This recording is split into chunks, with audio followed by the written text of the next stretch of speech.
are you becoming? I'm happy, but I'm not content.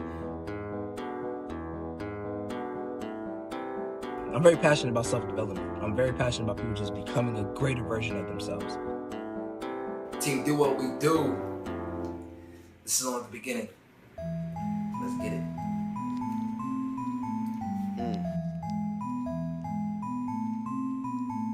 Hey, suavecita, hey you, chica. I'm not on that, but I'ma keep up. What is good? Team, do what we do. Remember how last week for Monday Motivation, I'm talking about how we're gonna create one of the greatest Q&As ever. Well, this is question number 1, saying what is my response to the Black Lives Matters protest?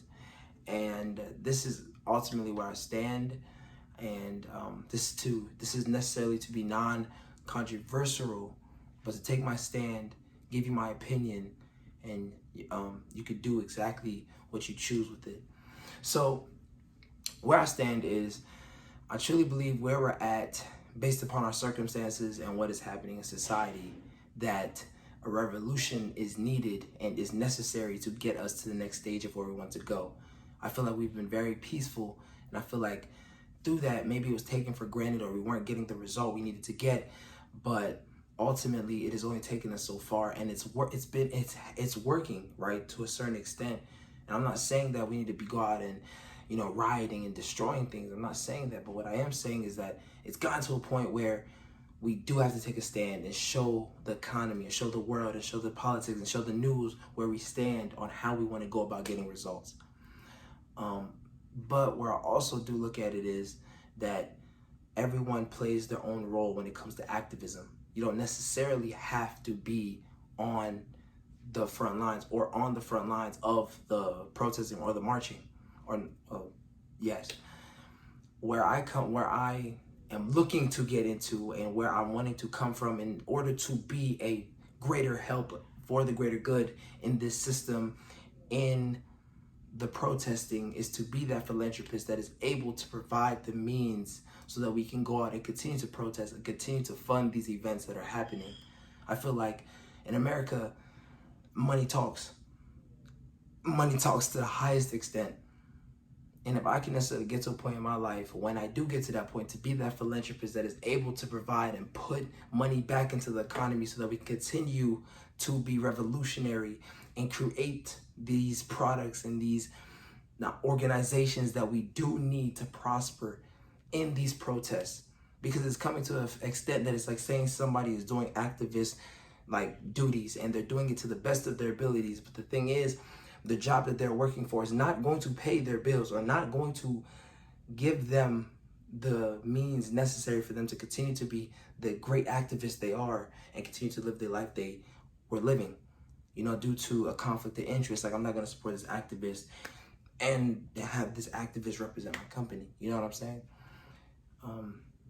You've seen it all the time with actors and certain students that when they take their stand, the school's maybe not loving it, or the hiring managers are not so very supportive of it. And I feel like that's something that's needed to be able to give those opportunities and give back to the community to the highest extent. So, and now for my third point, when it comes to the Black Lives Matter protests, is that I do feel like we need to continue to fight. And sometimes I do feel some type of way saying this because I'm not one of the protesters or one of the activists that are there on the front lines, inhaling the toxic gases and the tear gas and everything like that on the civilians. And that's crazy. I've only experienced a gas chamber once in my life. It hits different, it hits different. But that's really where I stand. I feel like we have to keep going forward. If not, we just need to destroy the system. That's the answer. We need to destroy the system that America has been built on.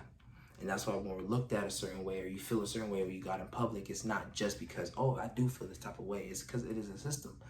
I feel like hatred and racism is not necessarily, you're not born with it. It's something that has to be instilled within you, that's what you knew, that when you look at a certain color, you feel a certain way, or you treat them or you approach them a certain way. I feel like that has to be instilled within you, that you were bred that way from, a youngin'. And it's crazy. I really do feel some type of way every single time I see another black person get killed. Honestly, when anybody gets killed, I feel like we're always talking about you only have one life, and to see somebody lose their life is very traumatizing in any fashion. From George Floyd to Sandra,